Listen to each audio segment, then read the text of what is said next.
हुजूर में कोई शक नहीं। एक दिन आके कहने लगा कि बताइए मेरी मुट्ठी में क्या है। तो नबी पाक सल्लल्लाहु अलैहि वसल्लम ने फरमाया अगर मैंने बता दिया, कहने लगा अगर आपने बता दिया तो मैं कलमा पढ़ लूंगा। हुजूर ने फरमाया मैंने बता देना है पर तूने कोई नहीं पढ़ना, मैं बता देना है। कहा बताइए। तो हुजूर ने फरमाया चल सौदा कर लेते हैं, अगर जो तेरी मुट्ठी में है वही बता दे फिर तेरा क्या ख्याल है। तो नबी पाक सल्लल्लाहु अलैहि वसल्लम ने कहा क्या वही अबू जहल की मुट्ठी में? तो उसकी मुट्ठी में कंकर थे, कंकरों ने कलमा पढ़ना शुरू कर दिया। जब कंकरों ने कलमा पढ़ा, पत्थर थे वो, उन्होंने कलमा पढ़ा। अबू जहल ने वो कंकर जमीन पे फेंके, कहने लगा ओहो तेरा जादू तो पत्थरों पहाड़ों पे भी चलता है। अब जुमला कहने लगा हूं समझ लेना। अबू जहल गोश्त का आदमी था, कंकर पत्थर थे, पत्थर कलमा पढ़ गए। गोश्त गोश्त का आदमी था पर कलमा, क्योंकि यहाँ क्या था शक, उसने आगे नहीं बढ़ने दिया। गोश्त गोश्त का शख्स हो गया, पत्थरों से आगे निकल। नबी पाक सल्लल्लाहु अलैहि वसल्लम की खिदमत में आया। बल्कि वो जो यहूदी वाली रवायत है उसके पस मंजर में भी बाज मुहद्दिसीन ने लिखा है, उसको भी इसी ने भेजा। कहने लगा जाओ नबी पाक से जाके कहो अगर वो दरख्त आपका कलमा पढ़े तो मैं भी पढ़ लूंगा। दरख्त, अब दरख्त होते तो जानदार हैं पर कलमे तो कोई नहीं ना पढ़ते। दरख्त से भी तो इंसानों से कलमा पढ़ने की बात, अगर दरख्त पढ़े तो मैं पढ़ लूंगा। नबी पाक सल्लल्लाहु अलैहि वसल्लम दूर बैठे थे, दरख्त दूर था। और इमाम सुयूती अलैहिर्रहमा ने लिखा है दरख्त भी कीकर का था। नबी पाक सल्लल्लाहु अलैहि वसल्लम ने फरमाया उस यहूदी से कि तू जाके दरख्त को कह कि तुझे नबी पाक बुलाते हैं। फरमाया मैं गया तो फिर तुमने कहना जादू करके बुलाया है। एहतियात भी की, हर चीज आंखों के सामने रखी, तू जाके कह के तुझे बुलाते हैं। वो बंदा गया, जाके कहने लगा, और इमाम सुयूती ने इसको लिखा है, कहने लगे उसने नबी पाक का नाम भी नहीं लिया, क्योंकि अबू जहल एंड कंपनी को पता था कि मुस्तफा के नाम में भी बड़ी बरकत। तो खाली नाम भी नहीं लिया, कहने लगा दरख्त वो जो सामने बैठे हैं ना वो तुझे बुला रहे, नाम नहीं लिया हुजूर का। वो जो सामने बैठे हैं ना, जाअत ले दावत हिल अशजारु साजिदतन।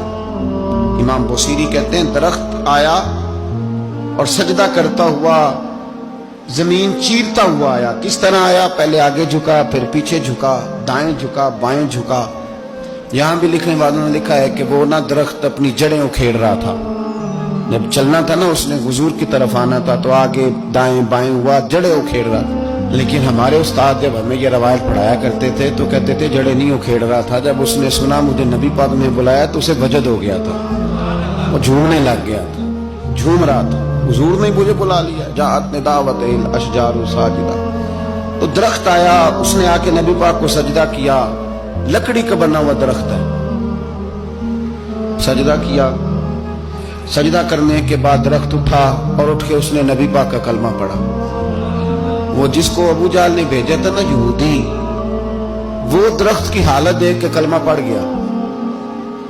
वो कलमा पढ़ गया, लेकिन यही बेईमान कहने लगा ओए होए इनका तो दरख्तों पे भी जादू चलता है। ला रैब फी, शक कुरान पाक में, लेकिन अगर बंदे के दिमाग में हो उसका इलाज है कोई, इधर ही शक बैठ जाए। बिशादी मिसाल देता हूं कि सामने दीवार साफ हो लेकिन गर्द अगर आईने पे पड़ी हो, दीवार साफ करनी चाहिए कि ऐनक का शीशा साफ करना चाहिए? सारी जिंदगी लोग दीवार साफ करते गुजार देते, सारी जिंदगी तराश खराश करते गुजार, अपनी मर्जी की पेंटिंग करते गुजार देते हैं, पर अपनी आंख की पुतली साफ नहीं करते।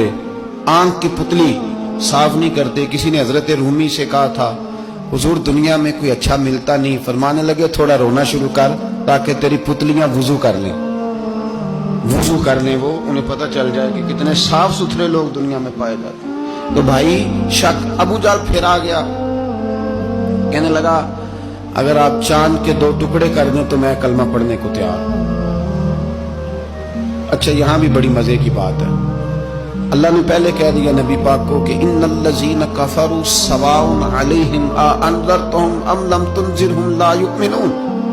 महबूब ये जिनकी किस्मत में कुफर है ना, आप इन्हें डराएं चाहे ना डराएं, ये ईमान नहीं लाएंगे। कंकरों ने भी कलमा पढ़ लिया, दरख्तों ने भी पढ़ लिया, सारा कुछ हो गया, और अल्लाह ने भी कह दिया कि महबूब इस बेईमान ने कलमा नहीं पढ़ना। पर हुजूर ने फरमाया ये पढ़े ना पढ़े हमने मैदान नहीं छोड़ना। जितनी दफा आएगा ना ہم اسے ضرور معجزہ دکھائیں جتنی دفعہ ہے. ہم کیوں میدان چھوڑ. آگے کہنے لگا جی اگر چاند کے 2 ٹکڑے کر دیں تو اقتربت الساعۃ وانشق القمر. تو نبی پاک صلی اللہ علیہ وسلم نے انگلی کا اشارہ کیا. چاند 2 حصوں میں بٹا. کوہ صفا ایک پہاڑی تھی مکے میں, آدھا ٹکڑا پہاڑی کی اس جانب ہوا, آدھا اس جانب. یعنی وضاحت کی اللہ کریم نے کہ ایسے نہ ہو کہ یہ کہہ دی وہ تو ایسے بالکل شک ہوا تو مل گیا, پتہ نہیں میری آنکھوں پہ جادو ہو گیا, ملا ہے کہ نہیں ملا. جب ٹوٹا تو حدیث پاک میں آتا ہے کہ آدھا چاند کوہ صفا کے ادھر گیا اور آدھا تو پہاڑی تھی, چاند نیچے آیا, پہاڑی کے گرد گھوما, آگے جا کے ملا. یعنی وقفہ دیا گیا باقاعدہ دیکھنے کا, سمجھنے. پوری دنیا میں جتنے لوگ اس وقت چاند دیکھ رہے تھے, ہندوستان تک روایتوں میں ملتا ہے کہ لوگوں نے گواہی دی کہ ہم نے چاند ٹوٹتے دیکھا ہے. زمانہ مان گیا, لوگوں کی چیخیں نکل گئیں, لوگ قدموں میں گر گئے. پر وہ جس کے دماغ میں شک تھا نا وہ نہیں مانا. شجر و حجر پہچان گئے پر انسان کی نظروں میں شک ہی رہا. دنیا میں سب سے مجبور, کمزور, بزدل, کم فہم بندہ وہ ہے جس کے دماغ میں شک ہے.